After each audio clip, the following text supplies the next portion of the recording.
प्यारे विद्यार्थियों नमस्कार। आपका Hindi Gurukul pro YouTube channel में स्वागत है। आज हम यूपी टीजीटी 2016 के हिंदी के प्रश्न पत्र के 125 प्रश्नों का व्याख्यात्मक हल करेंगे। मित्रों, चैनल पर नए हो तो लाइक और सब्सक्राइब करें और कमेंट करके बताएं प्रश्नोत्तरी कैसी लग रही है। एक मोटिवेशनल पंक्तियाँ सुना रहा हूँ। कर्म में अगर सच्चाई है तो कर्म कहाँ निष्फल होगा, हर एक संकट का हल होगा, आज नहीं तो कल होगा। तो चलिए प्रश्न नंबर 1 पर क्या कर रहा है? भारत भारती का प्रकाशन किस वर्ष हुआ? बताइए, भारत भारती का प्रकाशन किस वर्ष हुआ? तो भारत भारती का प्रकाशन 1912 ईस्वी में हुआ। एक किसकी रचना है? तो मैथिलीशरण गुप्त की रचना है। चलते हैं प्रश्न नंबर 2 पर। प्रश्न नंबर 2 क्या कर रहा है? निम्न में से कौन सी रचना व्याकरण ग्रंथ है? कौन सी रचना इसमें व्याकरण ग्रंथ है? तो सी ऑप्शन सही हो जाएगा। उक्त व्यक्त प्रकरण किसका है? दामोदर शर्मा का है। सी ऑप्शन सही हो जाएगा। प्रश्न नंबर चलते हैं 3। प्रश्न नंबर 3 क्या करा है? घोटक का तद्भव रूप क्या होगा? बताइए, घोटक का तद्भव रूप क्या होता है? तो घोड़ा होता है, घोड़ा। घोटक तद्भव 3 का सी सही हो जाएगा। प्रश्न नंबर चलते हैं 4। उपजाऊ का विलोम क्या होगा? उपजाऊ का विलोम क्या होगा? उपजाऊ का विलोम ऊसर होगा। सी होता है। ऊसर मतलब जिस जमीन में कुछ पैदा नहीं होता है। निम्न में अर्धस्वर कहलाता है। बताइए, अर्धस्वर क्या कहलाता है? तो यह अर्धस्वर ए ऑप्शन से हो जाएगा। य और व को अर्धस्वर कहा जाता है। 5 का ये सही हो जाएगा। मित्रों, मेरी आवाज़ कैसी लग रही है? अब मुझे सर्दी जुकाम बुखार हुआ है, इसलिए थोड़ा आवाज़ मेरी फट कर आ रही होगी। इसके लिए मैं क्षमा प्रार्थी हूँ। देसिल बहाना सब जन मिठा, यह प्रसिद्ध उक्ति किसने कही है? या किसकी पंक्ति है? बहुत पूछा जाता है, इम्पोर्टेंट पक्षी है। विद्यापति की है। विद्यापति ने कहा देसी भाषा सबसे मीठी होती है। इसका अर्थ होता है देसी भाषा सबसे मीठी होती है। प्रश्न नंबर क्या कर रहा है? 7। पश्चिमी हिंदी में कौन बोली है? बताइए, इसमें पश्चिमी हिंदी कौन सी बोली है? तो पश्चिमी हिंदी में कनौजी बोली जाती है। पश्चिमी हिंदी में कितनी बोलियां आती हैं? 5। तो 8। आसक्त का विलोम है। बताइए, आसक्त का विलोम क्या होगा? आसक्त का विलोम होता है विरक्त। विरक्त माने किसी से दूर होना, आसक्त माने किसी के पास जाना। प्रश्न नंबर 9 पर चलते हैं। रीत काल को अलंकृत काल नाम किसने दिया? बताइए कि रीत काल को अलंकृत काल किसने कहा? तो मिश्र बंधुओं ने रीत काल को अलंकृत काल कहा। विश्वनाथ प्रसाद मिश्र ने क्या कहा? श्रृंगार काल कहा है। विश्वनाथ प्रसाद मिश्र क्या कहा है? श्रृंगार काल कहा है। देश विभाजन की त्रासदी पर किस उपन्यास में वर्णित है? बताइए, किस उपन्यास में देश विभाजन की त्रासदी है? सी ऑप्शन झूठा सच। इसके कितने भाग हैं? 2 भाग हैं। वतन और देश, देश का भविष्य, इसके 2 भाग हैं। राजभाषा आयोग के प्रथम अध्यक्ष कौन थे? बताइए, कौन अध्यक्ष थे? सी ऑप्शन बाल गंगाधर खेर थे। इसको इंग्लिश में ही पूछ लेता कभी, जीवी खेर। जो अधिक बोलता है उसे कहते हैं। बताइए, जो अधिक बोलता है उसके क्या कहते हैं? वाचाल। जो बहुत अधिक बोलता है उसे वाचाल कहते हैं। डी ऑप्शन सही हो जाएगा। प्रश्न नंबर 13। प्रश्न नंबर 13 क्या कर रहा है? मध्य वर्ग की पारिवारिक समस्या को दर्शाने वाला नाटक। बताइए, मध्य वर्ग की पारिवारिक समस्या को नाटक दर्शाता है? तो आधे अधूरे किसका है? मोहन राकेश का है। मोहन राकेश का नाटक है। ये ट्रिक है। आधा कौन हो जाएगा? जिसका मध्य भाग कर देंगे ना, वो आधा हो जाता है। 14 का सूरदास किस उपन्यास का चर्चित पात्र है? बताइए, ये इम्पोर्टेंट प्रश्न है। तो रंगभूमि का उपन्यास का चर्चित, ये सभी उपन्यास प्रेमचंद के हैं। रंगभूमि का प्रकाशन उसका है 1925 ईस्वी।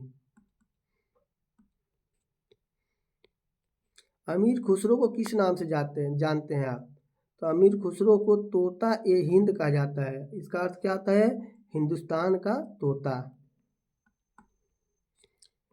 16। प्रश्न नंबर 16 क्या कर रहा है? धन्य भारत भूमि सब रत्नन की उपजावनी, इस पंक्ति के लेखक है। बताइए, कौन है? तो इस पंक्ति के लेखक बी ऑप्शन है बद्रीनाथ चौधरी प्रेमभंज। इस पंक्ति के लेखक हैं। मित्रों, प्रश्नोत्तरी कैसी लग रही है? कमेंट करके जरूर बताएं।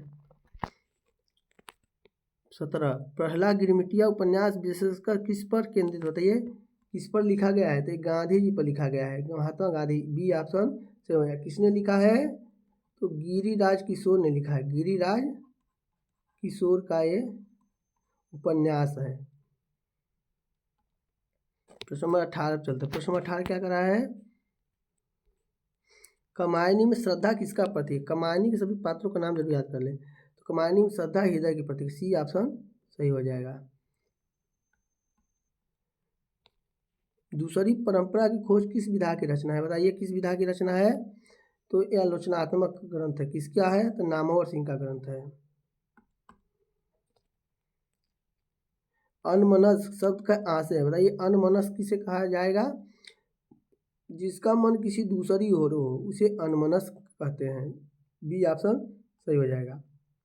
प्रश्न नंबर 21 पंचवटी शब्द में कौन सा समास है, बताइए पंचवटी शब्द में कौन सा समास है, तो द्विगु समास हो जाएगा। जिस जिस द्विगु समास का होता है जिसमें संख्यावाची होता है, पंच माने 5, वट माने वृक्ष होता है, 5 वृक्षों का समूह, अच्छा द्विगु समास हो गया।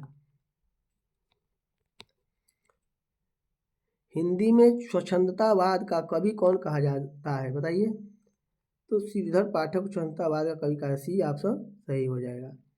प्रश्न नंबर 23 क्या कर रहा है, बिनु पद चले सुतय बिनु काना, सुतय नहीं रहेगा यहाँ सुनय रहेगा, ये मिसप्रिंट है, सुने। बिनु काना में कौन सा अलंकार है, ये विभावना अलंकार का बहुत फेमस उदाहरण है, विभावना अलंकार होता है कि यहाँ तो विकल्प है ही नहीं है, तो असंगत लिखेंगे, ए ऑप्शन सही हो जाएगा। बिना पैर का चल सकता है, बिना पग माने पैर का क्या करता है, चल सकता है, सुन सकता है बिना कान का, तो ये असंगत अलंकार होगा। 24 क्या कर रहा है, समस्त पृथ्वी से संबंध रखने वाला कहलाता है, क्या कहलाता है बताइए, तो सार्वभौमिक कहते हैं, ये ऑप्शन सही हो जाएगा। प्रश्न नंबर 25 पे चलते हैं। प्रश्न नंबर 25 क्या कर रहा है, अतीन्द्रिय शब्द का आशय है, बताइए अतीन्द्रिय शब्द किसे कहते हैं, तो इंद्रियों के से की पहुंच से बाहर उसे क्या कहेंगे, अतीन्द्रिय, ये ऑप्शन सही हो जाएगा। प्रश्न नंबर 26 क्या कर रहा है, भक्ति आंदोलन भारतीय चिंतन धारा का स्वाभाविक विकास है, यह कथन किसका है, बताइए किसने स्वाभाविक विकास माना है, तो आचार्य हजारी प्रसाद द्विवेदी ने माना, बी ऑप्शन सही हो जाएगा। प्रश्न नंबर चलते हैं 27। प्रश्न नंबर 27 क्या कर रहा है, सूर्य की अंतिम किरण से सूर्य की पहली किरण तक किसकी नाट्यकृति है, बताइए किसकी नाट्यकृति है, तो ये सुरेंद्र वर्मा की नाट्यकृति, ये ऑप्शन सही हो जाएगा। प्रश्न नंबर चलते हैं 28। प्रश्न नंबर 28 क्या कर रहा है, दुखम सुखम उपन्यास किस लेखिका का है, बताइए, तो ममता कालिया का है, दुखम सुखम, सी ऑप्शन सही हो जाएगा। देखिए जिसे ममता होगी ना वो आपका सुख और दुख दोनों पूछेगा, इस टिक से आप मन में बैठा लीजिए। 28 का सी हो गया। देखते हैं 29 का क्या होगा, कुटिल का विलोम है, कुटिल का विलोम क्या होगा, तो रिजु होगा, सी ऑप्शन सही। रिजु का अर्थ होता है सीधा, कुटिल का अर्थ होता है का टेढ़ा।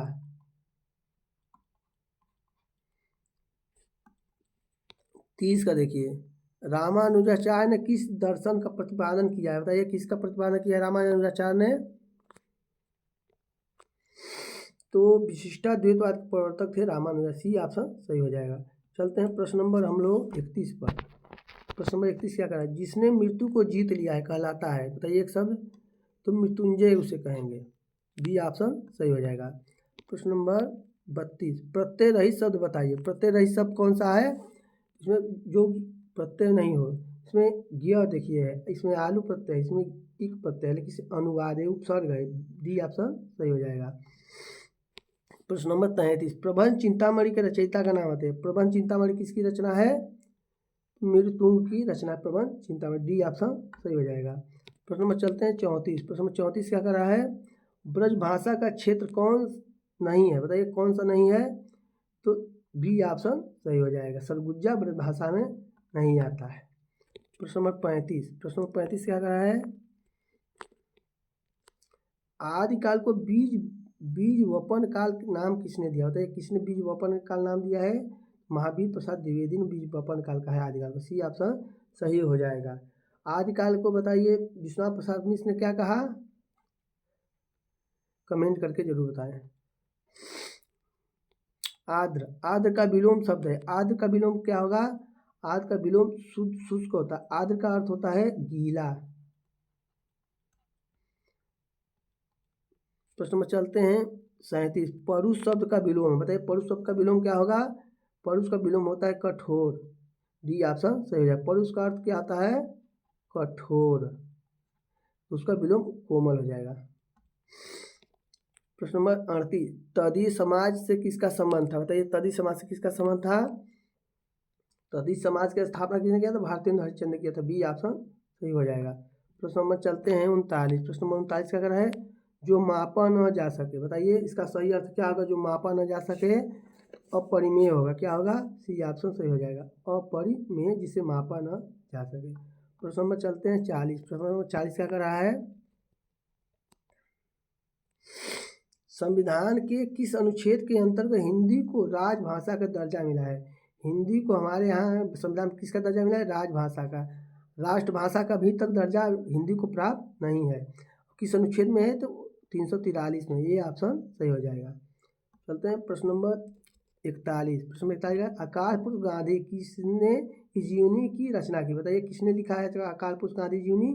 जैनेन्द्र ने लिखा है। किसके ऊपर लिखा है? तो गांधी जी के जीवनी है। चलते हैं प्रश्न नंबर 42। साये में धूप काव्यकृति के रचयिता है। बताइए कौन है साये में धूप काव्यकृति के रचयिता? ये दुष्यंत कुमार का काव्य है, कविता है साये में धूप। बी ऑप्शन सही हो जाएगा। एक गजल है इनकी साये में धूप, दुष्यंत कुमार की। गोकुलनाथ, बताइए गोकुलनाथ की रचना का नाम है। बताइए कौन सी रचना गोकुलनाथ की है? तो गोकुलनाथ जो विठलनाथ के पुत्र थे। 84 वैष्णव की वार्ता गोकुलनाथ की रचना है। ये 252 वैष्णव की भी रचना किए थे। किस कवि को अभिनव जयदेव के नाम से जाना जाता है? किस कवि को अभिनव जयदेव कहा जाता है? तो विद्यापति को अभिनव जयदेव कहा जाता है। प्रश्न नंबर 45। मित्रों में प्रश्नोत्तरी कैसी लग रही है? कमेंट करके जरूर बताएं। उपदेश रसायन के रचयिता कौन है? बताइए उपदेश रसायन के रचयिता कौन है? तो जीनदत्त सूरी हैं। ए ऑप्शन सही हो जाएगा। चलते हैं प्रश्न नंबर 46। प्रश्न नंबर 46 क्या कर रहा है? निम्न में कौन सी रचना है उनके रचनाकार युग्म सही नहीं है? कौन सा सही नहीं है? डी ऑप्शन हो जाएगा। रसवंती सियर अवसर गुप्त की रचना नहीं है। तो किसकी रचना है? ये दिनकर की रचना है। रसवंती के लेखक कौन है? रामधारी सिंह दिनकर है। डी ऑप्शन सही हो जाएगा। चलते हैं प्रश्न नंबर 47। प्रश्न नंबर 47 क्या कर रहा है? निम्न में प्रत्यय रहित शब्द है। बताइए इसमें प्रत्यय न हो, किसमें नहीं है? बी ऑप्शन सही है। इसमें दूर उपसर्ग लगा है। क्या उपसर्ग लगा है?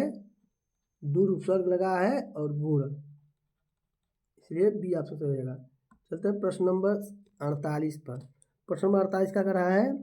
केशव कही न जाय का कहिए, यह पंक्ति किस कवि की? बहुत वेरी वेरी इंपॉर्टेंट पंक्ति है।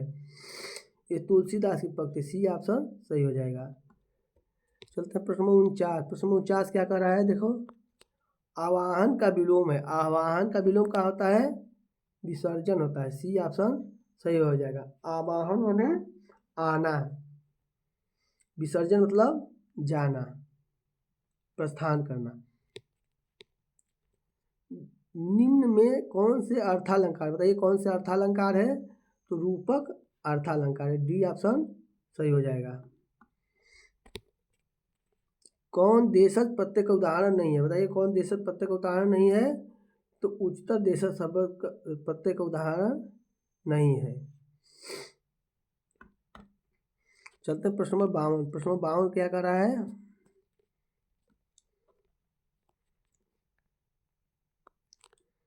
निम्न में कौन सी रचना के रचनाकार का नाम सही नहीं है? बताइए इसमें कौन गलत है? बताइए। तो इसमें सभी सही हैं। ये सीढ़ियों पे धूप, सी ऑप्शन सही है। सीढ़ियों पे धूप किसकी है? रघुवीर सहाय की रचना है।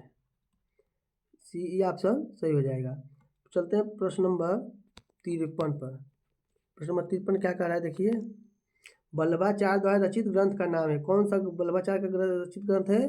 तो डी ऑप्शन सही होगा। और भाष्य, एक इनका तत्वदीप निबंध रचना बहुत फेमस है, इसको आप याद जरूर कर लीजिएगा। किस शब्द में आ उपसर्ग नहीं है, बताइए किस शब्द में आ उपसर्ग नहीं है। मित्रों ज़्यादा व्याख्यात्मक हल नहीं कर रहा हूँ क्योंकि बड़ी वीडियो हो जाती है जिससे आप लोगों को देखने में असुविधा होती होगी। आ उपसर्ग नहीं है, किसमें नहीं है, इसमें देखिए डी ऑप्शन से हो जाएगा। इसमें आदर उपसर्ग है, आदर धन आदर उपसर्ग है, इसलिए डी ऑप्शन सही हो गया। चलते हैं, रुद्र संप्रदाय की स्थापना किसने की थी, रुद्र संप्रदाय की स्थापना किसने की थी, विष्णु स्वामी ने किया था रुद्र संप्रदाय का, सी ऑप्शन सही हो जाएगा। चलते हैं, राम वृक्ष बेनीपुरी, राम वृक्ष बेनीपुरी की कौन सी यात्रा भी थे बताइए।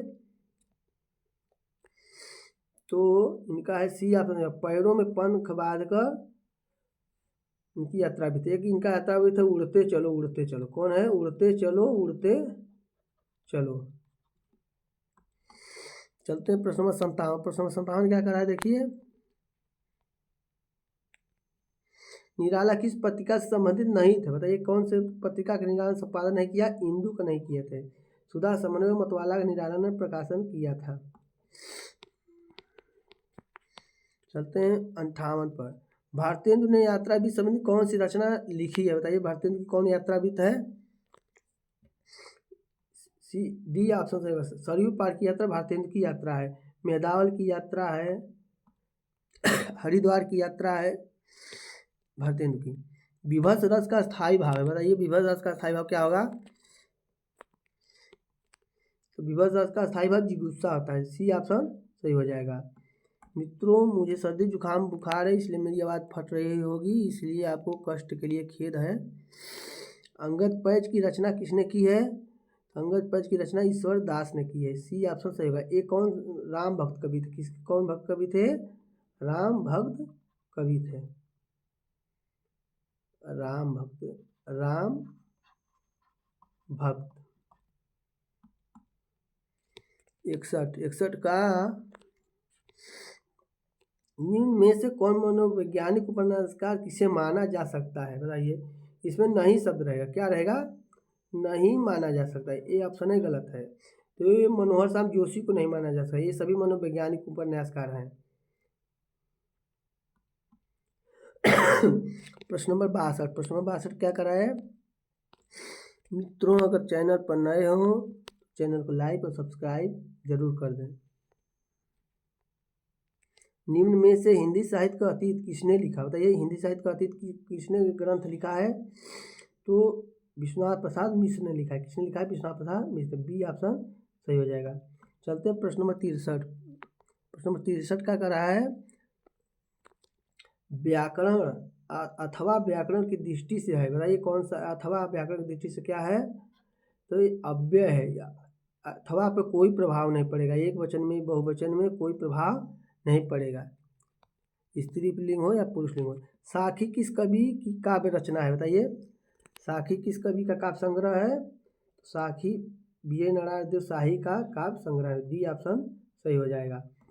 चलते हैं प्रश्न नंबर 65, प्रश्न नंबर 65 क्या कर रहा है, संपत शास्त्र के लेखक का नाम है, बताइए संपत शास्त्र किसकी रचना है, तो ये महावीर प्रसाद द्विवेदी की रचना है, ये किससे संबंधित है, अर्थशास्त्र से संबंधित है। प्रश्न नंबर चलते हैं 66, प्रश्न नंबर 66 क्या कर रहा है, अपने मुंह मियाँ मिट्ठू बनना मुहावरे है, बताइए इसका क्या अर्थ होगा, तो अपनी प्रशंसा स्वयं करना, सी ऑप्शन सही हो जाएगा। प्रश्न नंबर चलते हैं हम लोग 67, जगन्नाथ में कौन संधि है, जगन्नाथ में बताइए कौन संधि है, तो जगन्नाथ में व्यंजन संधि होगा, कौन सा संधि विशेष होगा, जगत धन, जगत धन नाथ होगा। वीर रस का स्थायी भाव है, बताइए वीर रस का स्थायी भाव क्या होगा, प्रश्न नंबर का, वीर रस का स्थायी भाव उत्साह होता है, सी ऑप्शन सही हो जाएगा। चलते हैं प्रश्न नंबर हम लोग 69 क्या कर रहा है, छायावाद को स्थूल पर सूक्ष्म का विद्रोह किसने कहा, बताइए किसने कहा, तो ये नागेंद्र ने कहा, डी ऑप्शन सही हो जाएगा 69 का। प्रश्न नंबर चलते हैं हम लोग 70 पर, कितने पर चलते हैं, 70 पर। प्रश्न नंबर 70 क्या कर रहा है, निम्न में कौन सी रचना रचनाकार युग्म सही नहीं है, बताइए कौन सही नहीं है, तो डी ऑप्शन से भाव विलास किसकी रचना है? देव की रचना है, केशवदास का नहीं है। प्रश्न नंबर 71, प्रश्न नंबर 71 क्या कर रहा है? लक्ष्मीपुरा किस विधा की रचना है? बताइए किस विधा की रचना है? तो लक्ष्मीपुरा प्रथम रिपोर्टाज है। क्या है? प्रथम रिपोर्टाज है। रिपोर्टाज है। कब लिखा गया? इसके लेखक कौन है? शिवदास सिंह चौहान है, 1938 में लिखा गया था। प्रश्न नंबर चलते हैं 72, सालभद्र सूरी की रचना का नाम है। बताइए कौन सी रचना सालभद्र सूरी की है? तो भारतेश्वर बाहुबली रास सालभद्र सूरी की रचना है। बी ऑप्शन सही हो जाएगा। चलते हैं प्रश्न नंबर 73, प्रश्न नंबर 73 का क्या कर रहा है? फैश्वरनाथ रेणु की कौन सी कहानी है? बताइए कौन सी कहानी फैश्वरनाथ रेणु की है? तो ए ऑप्शन सही हो जाएगा, रस प्रिय फैश्वरनाथ रेणु की कहानी है। चलते प्रश्न नंबर 74, साकेत महाकाव्य का सर्वाधिक मार्मिक सर्ग है। बताइए साकेत महाकाव्य का सर्वाधिक मार्मिक सर्ग कौन सा है? नवम सर्ग, जिसमें लक्ष्मण की पत्नी उर्मिला, किसका? उर्मिला का विरह वर्णन है नवम सर्ग में। साकेत किससे संबंधित है? लक्ष्मण और उर्मिला का वर्णन इसमें है। अल्मोड़े का बाजार किस विधा की रचना है? बताइए अल्मोड़े का बाजार किस विधा की रचना है? रिपोर्टाज। किसका है? प्रकाश चंद्र गुप्त का रिपोर्टाज है। किसका है? प्रकाश चंद्र गुप्त का। इसे जरूर याद कर लें। मित्रों चैनल पर नए हों चैनल को लाइक और सब्सक्राइब करें और कमेंट करके ज़रूर बताएं कि ये प्रस्तुति आपको कैसी लग रही है। निम्न में से रेखाचित विधा की रचना नहीं है। बताइए कौन इसमें रेखाचित नहीं है? कठगुलाब नहीं है, इसमें ए ऑप्शन सही हो जाएगा। किसका है? मृदुला गर्ग का ये रचना है, मृदुला गर्ग। चलते हैं प्रश्न नंबर 77, प्रश्न नंबर 77 क्या कर रहा है? देखिए निम्न में कौन शिलांकित कृति है? बताइए कौन शिलांकित कृति है? शिलांकित मतलब कि जो पत्थर पर लिखी गई है, जो पत्थर पर लिखी गई है, अर्थात होगा राउर बेल। बी ऑप्शन सही हो जाएगा। अर्धकथानक, बताइए अर्धकथानक किस विधा की रचना है? अर्धकथानक प्रथम क्या है? प्रथम आत्मकथा है। सी ऑप्शन सही होगा, प्रथम आत्मकथा मानी जाती है। किसका है? बनारसी दास जैन की आत्मकथा है। कब लिखी गई है? इसका सन बहुत पूछता है, 1641 ईस्वी पर लिखी गई है। चलते हैं प्रश्न नंबर 79 पर। 79 क्या कर रहा है? झीनी झीनी बीनी चदरिया किस उपन्यास की कृति है? बताइए तो अब्दुल बिस्मिल्लाह की कृति है झीनी बीनी बीनी चदरिया। बी ऑप्शन सही हो जाएगा। ये बनारस के बुनकरों के जीवन पे लिखा गया उपन्यास है। उद्योग का संधि विच्छेद तो क्या होगा? बताइए उद्योग का संधि विच्छेद उत प्लस योग होगा। ए ऑप्शन सही है। कौन संधि है? व्यंजन संधि है। प्रश्न में चलते हैं 81, प्रबोध 50 ग्रंथ के रचयिता कौन है? बताइए प्रबोध 50 किसका ग्रंथ है? तो पद्माकर का ग्रंथ है। डी ऑप्शन सही हो जाएगा। प्रश्न नंबर 82 चलते हैं। प्रश्न नंबर 82 क्या कर रहा है? देखिए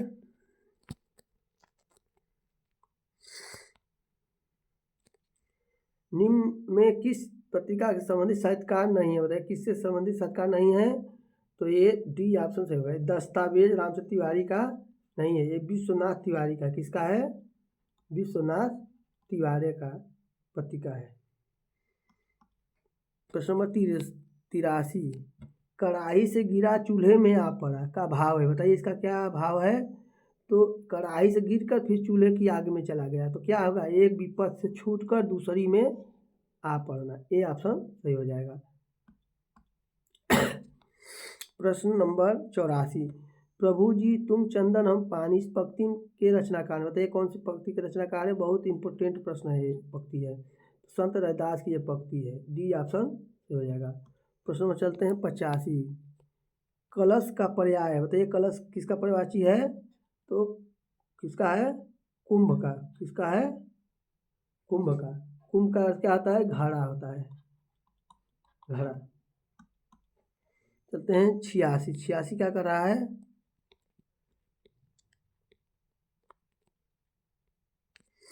नाटक के लिए रंगमंच होना चाहिए, रंगमंच के लिए नाटक नहीं, यह कथन किसका है? बताइए यह कथन जयशंकर प्रसाद का, डी ऑप्शन सही हो जाएगा। जयशंकर प्रसाद का, तो ये वेरी वेरी इंपॉर्टेंट का प्रश्न है।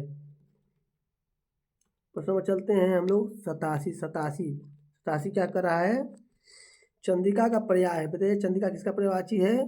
तो कौमुदी का पर्यायवाची है चंद्रिका, सी ऑप्शन सही हो जाएगा। प्रश्न में चलते हैं 88। प्रश्न में 88 क्या कर रहा है? सांप्रदायिक समस्या पर लिखा गया उपन्यास कौन सा है? बताइए जो जो उपन्यास सांप्रदायिक समस्या पर लिखा है, ए ऑप्शन तमस सांप्रदायिक समस्या पर लिखा गया है। कब लिखा गया था? 1973 में। किसने लिखा? भीष्म साहनी ने लिखा। भीष्म साहनी ने लिखा है।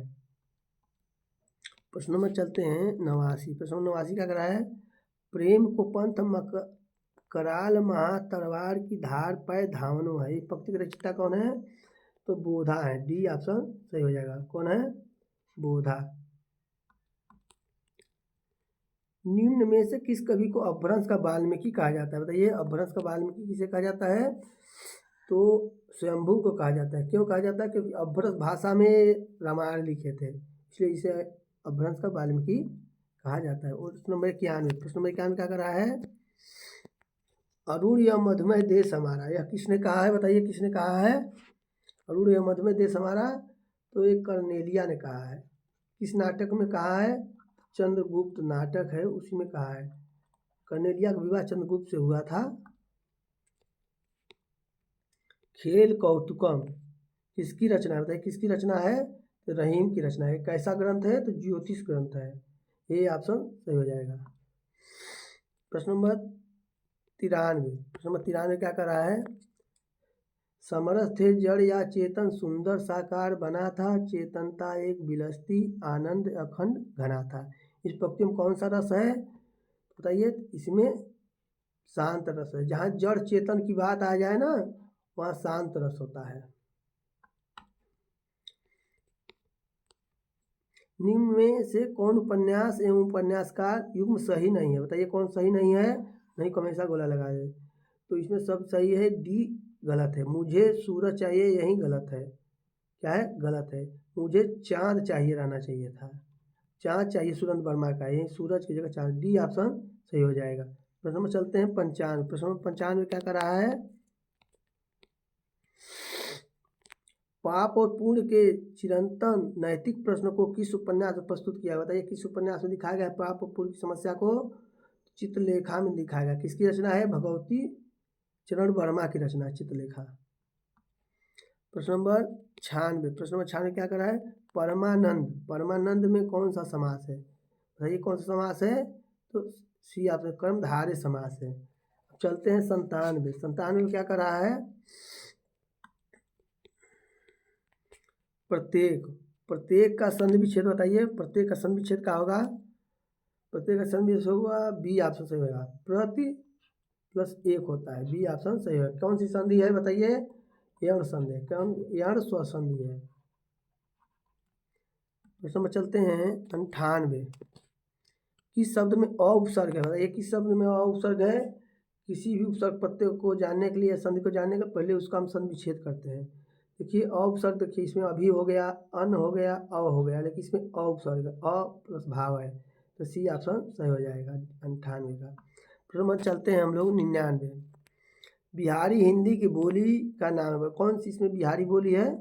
तो मगही बिहारी बोली है, ए ऑप्शन सही हो जाएगा। प्रश्न नंबर 100। देखिए हम लोग शतक लगा दिए हैं 125 प्रश्नों की श्रृंखला में। मित्रों चैनल पे आप नए हो तो लाइक और सब्सक्राइब करना आपका परम कर्तव्य बनता है, और कमेंट करके जरूर बताएं, जिससे हमें प्रेरणा मिलती है वीडियो बनाने की। सर्वसत्या सक्सेना की नाटकृति का नाम है? बताइए। तो सर्वसत्या सक्सेना की नाटक है, डी ऑप्शन से होगा। बखरी इनका बहुत प्रसिद्ध नाटक है। चलते हैं प्रश्न नंबर 101। निम्न में कौन कथन सत्य नहीं है? बताइए कौन सत्य नहीं है? ये सत्य नहीं है, डी सत्य नहीं है। क्योंकि संस्कृत में 3 वचन होते हैं। सही बात है, संस्कृत में 3 वचन होते हैं, एक वचन द्विवचन बहुवचन। हिंदी में 2 वचन होते हैं। सही बात है, एक वचन बहुवचन। हिंदी में 2 लिंग होते हैं, स्त्रीलिंग पुरुषलिंग। संस्कृत में हिंदी की तरह 2 लिंग नहीं होते हैं। संस्कृत में कितने लिंग होते हैं? 3 लिंग होते हैं।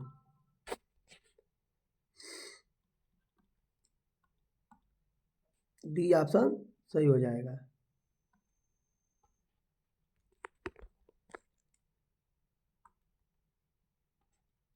चलते हैं 102 पे। 102 क्या कर रहा है? उदय प्रकाश द्वारा कौन सी कहानी नहीं है? उदय प्रकाश की कौन सी कहानी नहीं है? तो सी ऑप्शन हो जाएगा। पीली आदि कहानी उदय प्रकाश नहीं, किसकी है? प्रभा खेतान की कहानी है।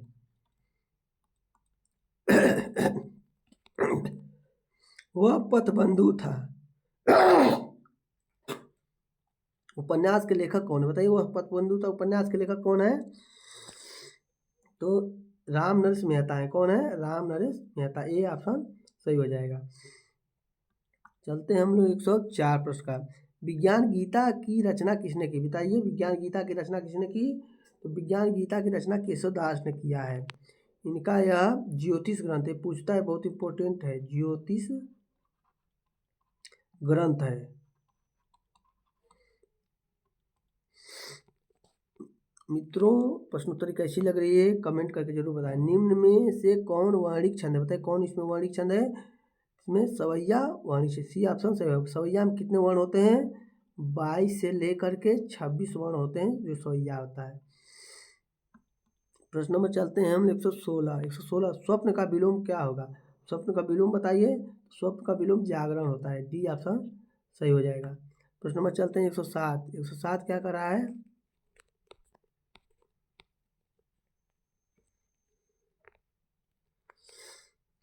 ओछे की प्रीत और बालू की भीत का भाव है। बताइए क्या भाव है? इसका क्या अर्थ होता है? बालू की दीवार की भांत ओछे लोगों का प्रेम अस्थायी होता है। यहाँ ओछे रहेगा, क्या रहेगा? ओछे, आप इसको पढ़िएगा। बालू की दीवार की तरह ओछे लोगों का प्रेम अस्थायी में टिकाऊ नहीं रहता है। सी ऑप्शन सही हो जाएगा। चलते हैं हम 108 पर। नटों के जीवन संघर्ष का उल्लेख किस उपन्यास में किया गया है? बताइए, नटों का उल्लेख किया गया है? नहीं किया गया है। नहीं को हमेशा गोला लगा दीजिए करिए, क्योंकि कन्फ्यूज करता है। तो सेवा सदन में नोटों का उल्लेख नहीं है। डी ऑप्शन सही। सेवा सदन 1918 में लिखा गया। कब लिखा गया? प्रेमचंद का पूर्णतम उपन्यास माना जाता है।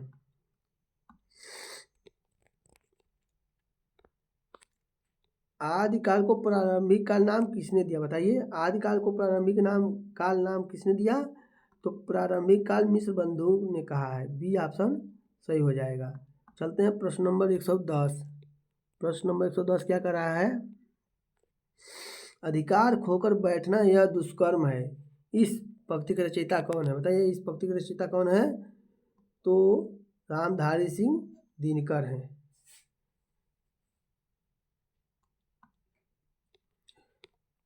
चलते हैं हम लोग प्रश्न नंबर 111। 111 क्या कर रहा है? देखिए, वागार्थ पत्रिका कहाँ से प्रकाशित होती थी? बहुत वेरी वेरी इंपॉर्टेंट है।